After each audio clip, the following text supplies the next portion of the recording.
C'est toujours avec plaisir et une grande joie que je vous apporte un commentaire très bref de la parole de Dieu, la Bible, pour ces 10 minutes pour lesquelles nous sommes ensemble. Merci de me consacrer ce temps pour vous servir, le pasteur Walter Zanzen. Dans les discours de Jésus sur la fin des temps, entre autres dans Matthieu chapitre 25, nous trouvons un texte intéressant. Et dans ce texte intéressant, il y a un élément surprise. C'est de cet élément que je voudrais vous parler aujourd'hui. Dans la parabole des 10 vierges, eh bien, il y a un moment donné, dans l'attente de l'époux qui doit arriver, où ces vierges s'endorment, et lorsque le cri arrive, lorsque le cri surgit, l'époux est là, eh bien, les vierges folles, dont il est question dans ce texte, disent « Nos lampes s'éteignent, donnez-nous de votre huile, nos lampes s'éteignent ». Au dernier moment, il n'y a plus de feu, il n'y a plus de lampe allumée, il n'y a plus rien qui brûle. Et ce cri de ces vierges qui disent « Nos lampes s'éteignent », j'entends le cri de beaucoup de chrétiens, le cri silencieux de beaucoup de chrétiens qui disent « Nos lampes s'éteignent, notre feu n'est plus là, notre passion, notre zèle, notre enthousiasme n'est plus ce qu'il était comme au départ. Comme au départ lorsque nous nous sommes convertis. Lorsque j'ai rencontré Jésus, lorsque j'ai découvert la vie nouvelle, lorsque le Saint-Esprit m'a rempli, lorsque j'ai découvert les merveilles de la parole de Dieu et l'amour de Dieu, toutes ces choses ont été comme une passion, un feu, comme une incandescence, comme quelque chose de fort qui me motive et qui me met en route en permanence. Mais maintenant, ce feu n'est plus le même. Peut-être est-ce votre cas, alors ce message vous concerne. Ce message va vous encourager. Ces quelques minutes vont vous motiver à retrouver ce qui a été perdu. Car le Seigneur n'éteint pas le lumignon qui fume encore. Il n'éteint pas la mèche qui brûle encore. Le Seigneur vient à notre secours pour nous donner ce qu'il nous manque. Je pense également à ces disciples d'Emmaüs. Dans Luc 24, il est question de ces hommes qui avaient vu Jésus, qui avaient marché avec lui, mais qui l'ont vu crucifié, qui l'ont vu être mis dans le tombeau, et avec le tombeau qui se referme, leurs rêves se referment, leur vie se referme, une page se tourne.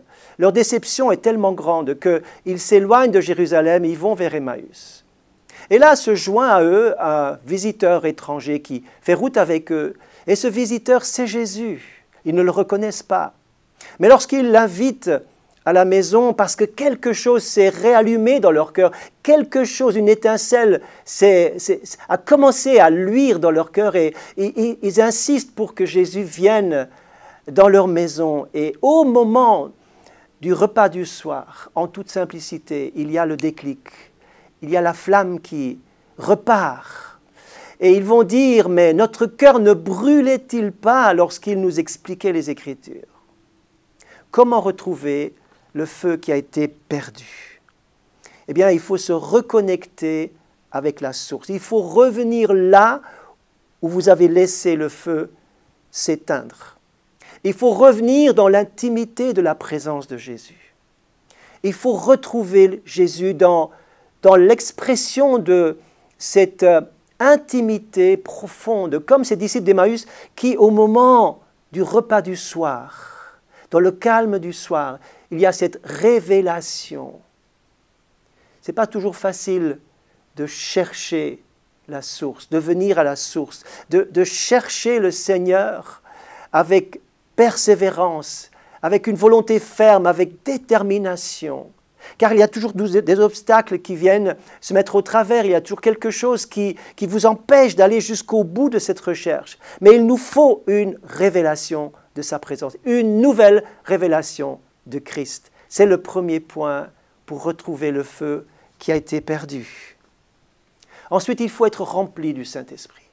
Car le Seigneur a dit au début de son ministère qu'il viendra pour donner le Saint-Esprit et le feu. Jean-Baptiste va dire, c'est lui qui vous baptisera de Saint-Esprit et de feu.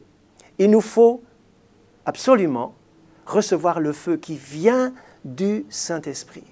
C'est le feu du Seigneur placé en nous par la présence même du Saint-Esprit qui donne cette énergie, qui donne cette puissance. Vous recevrez une puissance, dynamis, une puissance, et vous serez mes témoins. Le feu, la passion, la motivation, l'enthousiasme et la persévérance nous est donné par le Saint-Esprit. Invitez, demandez que le Saint-Esprit vienne vous remplir, vous inonder, vous immerger dans sa puissance. Ensuite, il nous faut rester en contact avec des gens qui transmettent le feu, qui ont le feu. Si vous êtes constamment en contact avec des gens qui ne font aucun cas ou peu de cas de Jésus, ne vous étonnez pas que le feu va avoir de la peine à émerger dans votre vie. Il nous faut être en contact avec des gens qui, eux, ont le feu, afin que le feu puisse se transmettre, puis on puisse s'encourager les uns les autres. Allez dans une église où il y a ce feu. Alors, bien sûr que ce feu dont nous parlons n'est pas forcément synonyme d'une ambiance, d'un style, ou de la qualité musicale, ou que sais-je, ou du bâtiment dans lequel vous allez entrer, mais véritablement la présence de Jésus, la puissance et l'onction de la prédication de la parole dans cette église, et l'amour entre les chrétiens, manifesté de manière pratique et concrète.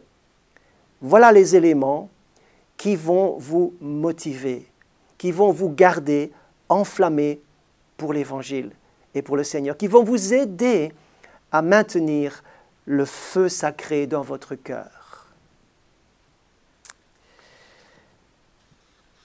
Et puis, il y a une troisième chose encore. D'où venait ce feu divin? Si on se rapporte dans l'Ancien Testament, vous trouverez dans les livres du Lévitique, entre autres, en particulier le 3e livre de la Bible, vous trouverez souvent, il sera question des sacrifices qui étaient obligatoires pour finalement amener la communion avec le Seigneur, pour permettre que le péché finalement ne soit pas un obstacle, ne soit plus un obstacle. Et vous lirez tout cela. Ce n'est pas le moment de commenter cela maintenant, mais vous lirez ces pages et ce sacrifice était vraiment enflammé, était brûlé parce qu'il était sur l'autel.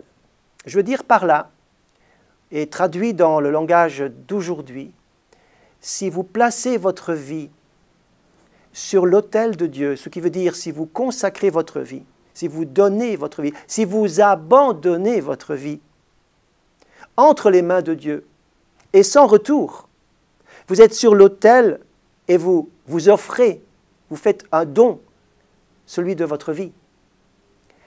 À ce moment-là, le Seigneur va faire sa part et il vous enverra son feu pour accepter cette offrande. Dans le Lévitique, au chapitre 6, verset 6, il est dit que le feu brûlera continuellement sur l'autel. Il ne s'éteindra pas. Ce feu continuel vient lorsque votre vie reste consacrée au Seigneur. Lorsque vous restez sur l'autel, et non pas que vous étiez un jour sur l'autel et consacré et puis très content d'offrir votre vie, mais après vous êtes peut-être redescendu de cet autel, vous êtes reparti, vous avez repris ce que vous aviez donné au Seigneur. Le Seigneur nous dit, si tu restes une offrande pour moi, le feu ne manquera jamais dans ton cœur. Recevez aujourd'hui un nouveau souffle, que le Seigneur souffle sur les braises de votre vie et que le feu puisse reprendre vie, la passion puisse reprendre vie, la motivation puisse surgir et vous donner des ailes et des jambes pour servir, pour aller. Car le feu s'entretient lorsque l'on sert, lorsqu'on agit pour l'Évangile, lorsqu'on fait ce que Dieu nous demande de faire, lorsqu'on sert notre prochain, lorsqu'on aime Dieu et lorsqu'on aime notre prochain, eh bien ce feu ne s'éteindra pas. Soyez encouragés, restez près de la source, soyez remplis du Saint-Esprit, soyez en contact avec des chrétiens qui vous communiquent quelque chose de positif et ne laissez jamais votre flamme être ravie, volée par les découragements, par la démotivation, par les déceptions. Restez en contact avec la source et le Seigneur vous donnera cette force nouvelle. Je termine par ce texte, Ésaïe chapitre 40, verset 29. « Il donne de la force à celui qui est fatigué Il augmente la vigueur de celui qui tombe en défaillance. Et ceux qui se confient en l'Éternel renouvellent leur force.